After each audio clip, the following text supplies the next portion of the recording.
Hello guys, in this video I'm going to show you how to display ports on the marine traffic application.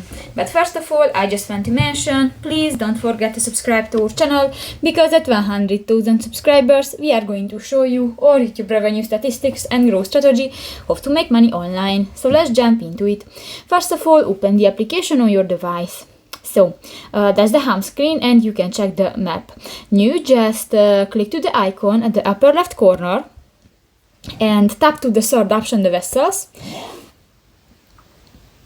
Sorry, not the vessels, the layer options, the second. And here you can find the points of interest section, and here you can enable to show the ports.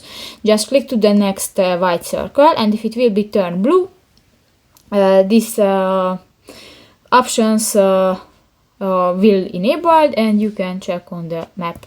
So that's pretty much it for this video, guys. See you in the next one. Bye bye.